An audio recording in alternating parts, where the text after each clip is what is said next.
everybody, this is Pastor Andrew as we just get ready for our upcoming season. We had some discussions with our deacons team, with our board of directors, with our staff to look at how our church facility is going to be used during the COVID-19 pandemic. So this is for now. We're going to be revisiting in August some of the different teams to see how we move into the fall. But for the summer, at the very least, and probably moving forward, this is kind of where we're going to be standing unless the situation changes. So, of course, our whole thing I'm going to be chewing on the next little while too is our vision about wildly loving Jesus Christ, His church, and our community. And how do we do that as a church? So, won't be long before I have a presentation to you guys about how are we being a wildly loving church. But for today, it's about the use of our facility.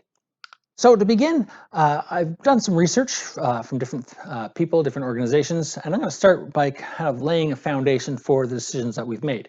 So first of all, it's Kerry Newhoff. He's one of our Canadian leaders, church leaders, and he has some tremendous articles about churches and their experiences about them reopening. So there was a recent poll of thousands of church leaders facilitated by Glue. What's Glue? You know it probably more as Barna. They're a Canadian sociologist group. They've been working with churches. They're very well respected by Acadia, Crandall, and by McMaster's and different Christians across Canada. So Barna Group. So they call their poll Glue. I don't know why, but they do.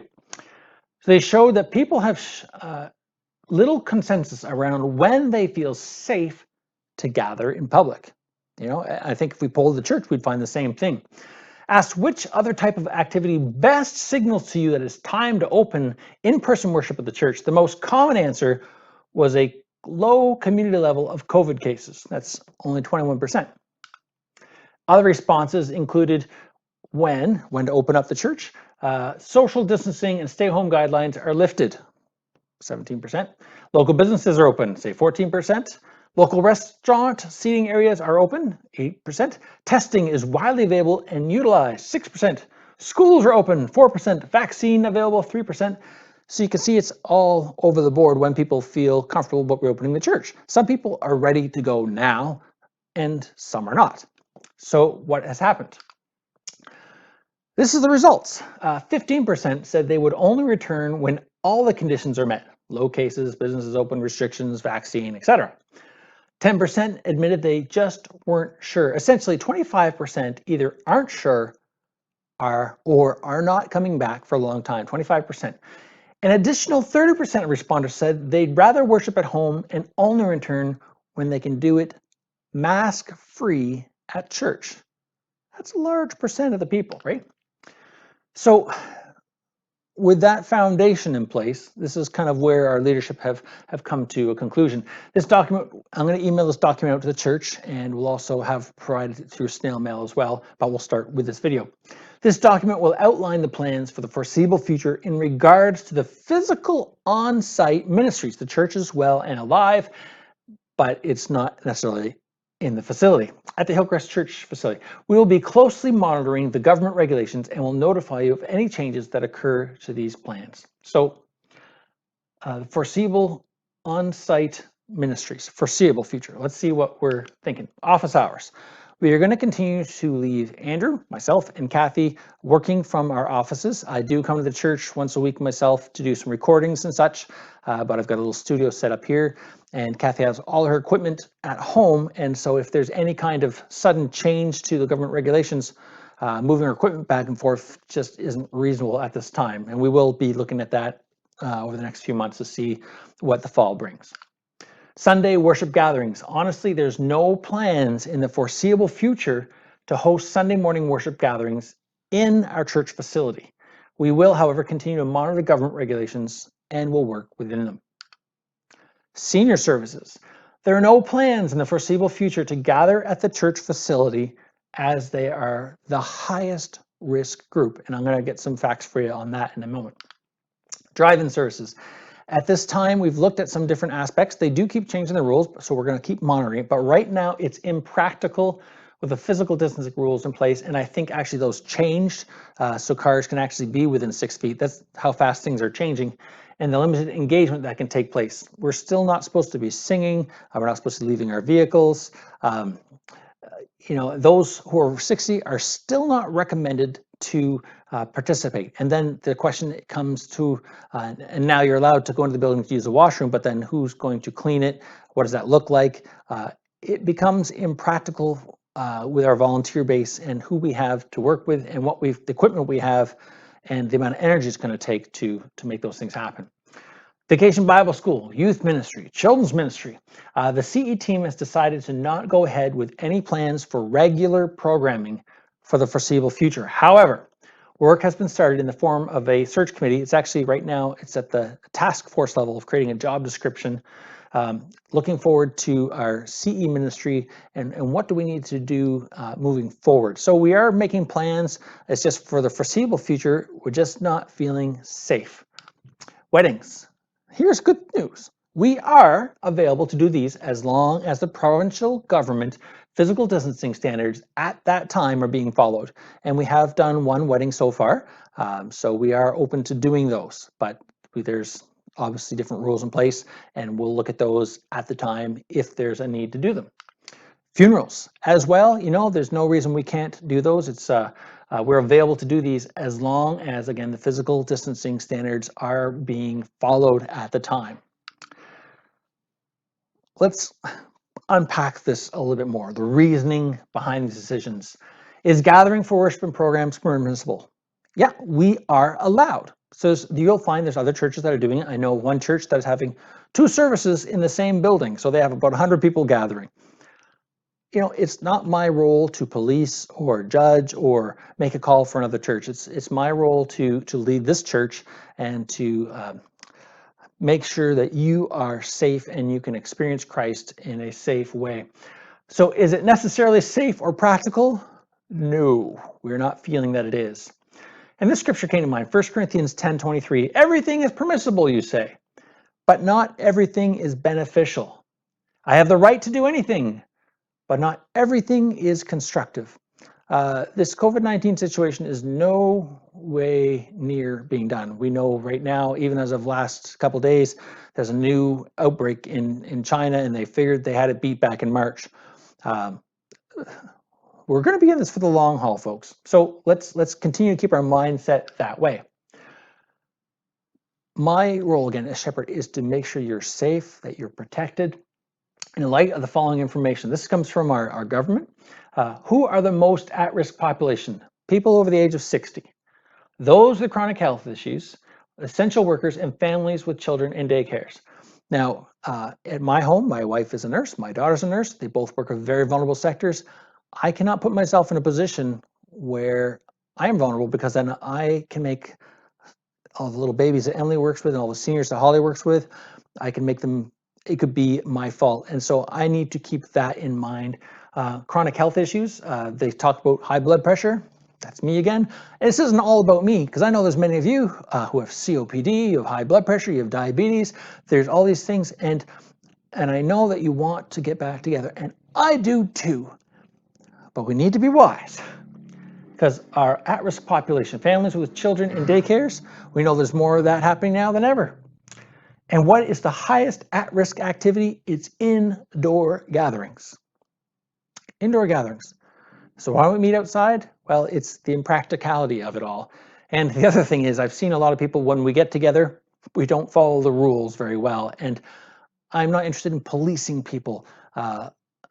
And I know we're going to want to talk, we're going to want to communicate, we're going to want to hug, and we can't. And so it's impractical. Maintaining physical distancing is not conducive to an atmosphere of worship. We're not, how do I put it? Churches that have opened, I guess is the easy way to put it, have reported that it does not feel like church, with no participative singing, greeting opportunities, or offering. We're not allowed to take up offering. We're not allowed to greet one another. We're not allowed to hang out after church. Have coffee or tea, or you file in like distance, like when you're going to Walmart and you go in your bubbles and sit. It doesn't feel like church. There's no singing, and you're there to hear me speak, and you can do it much more comfortably, and we can do more with an online service. These are guidelines. They can make your mind go numb, but you'll have, this is a post that I've included. You can look at it from home from Millennial Pastor. I'll put the links in the video below. And it talks about what is it like. Maybe some of you have seen the video I posted about, social distancing baptism and what that's like to open the church, and it doesn't feel quite right. Also, churches have reported outbreaks of COVID-19 even while following all the guidelines of physical distancing. This is a Calgary church. The website, I'll include that in the notes down below in the video. People are doing everything right and people are still getting sick. So it's not exactly as safe as we'd like it to be. And here's the third thing. Rules and situations keep changing. There's too much we don't know, and the situation can change overnight. Look what happened in Campbellton area, right? Zone 5. To start gathering at church 1 week only, to be told not to the following week. Man, it would be hard on us all. It'd be very hard emotionally. And it takes a lot of energy to plan a service and to suddenly shift gears and be told that you can't do it in person and have to switch everything to online. I don't know if I'd have the energy to do it. We'd figure something out, I'm sure. But emotionally, it would be hard to start one way and then be told you can't, and where that's likely to happen. I'm not saying it's going to happen for sure. I just want to avoid having your heartstrings pulled around by every little change. With that in mind, consistency. Our leaders, and everybody feels this way, I think, we don't have as much energy as we did before. There's a weight on us that wasn't there before. And I think it has a lot to do with the emotional weight of social distancing, physical distancing, the everything going on in the world with racism. There's so much happening, the shootings, the people are just drained and they don't have a lot to give anymore. So with that in mind, we want to focus on doing something really, really well. And so that's what we've been doing. We've been focusing on our online services. We are taking some steps to get snail mail to those who don't have internet. We're also getting DVDs to those who don't have internet so they could participate in some of the services that are happening. We're looking to getting DVD players for those who need them. So we got to try and meet people where they're at. So there's a team in place trying to connect with those. And if you know somebody from our church or family that needs to connect, but they don't have internet, or they would like to have a letter, contact our office at 635-8000, and Kathy will get their information down. If we try and do everything, we're not going to do it all well. So we're going to consistently do something well. And so that's why we've chosen to focus and build slowly on our different groups. So therefore, in conclusion, the leadership of Hillcrest Church have decided that the wisest course for now is to continue to develop our online presence and encourage everyone in that direction. Having a consistent expectation and routine will help to bring about normalcy and will help sustain a better mental health overall for those involved with preparing the services, for those attending the services. It's going to be better for us in the long run. I want to thank you all for your patience. We are going to continue to monitor this, and if we feel safe, we probably won't be the first church to open. I'll guarantee you that. I think there's some churches that have already kind of opened, and that's okay. But my role is as shepherd to keep you safe, to feed you the word of God, and to love you wildly. So this is my way, and in conjunction with the other leaders of the church, to do that. So thank you. If you have any questions, don't hesitate to reach out to me on Facebook or send me a call or a text. I'd love to answer any of your questions. But my main goal is that you be safe and that we are around to worship God for a long time. I appreciate your support. I appreciate your prayers. I need your prayers. This is an exhausting time. God has been so good in helping us to grow. And so I appreciate the way that you've been praying for me, praying for our leaders. And I trust that God will lead us and that we'll move forward wisely. Thank you so much. It is a privilege to be your pastor. I don't think there's any church quite like Hillcrest. And I am so pleased to be your servant at this time. So Lord bless you, keep you, and cause his face to shine upon you as we move together and move forward as a family. Thank you so much. God bless.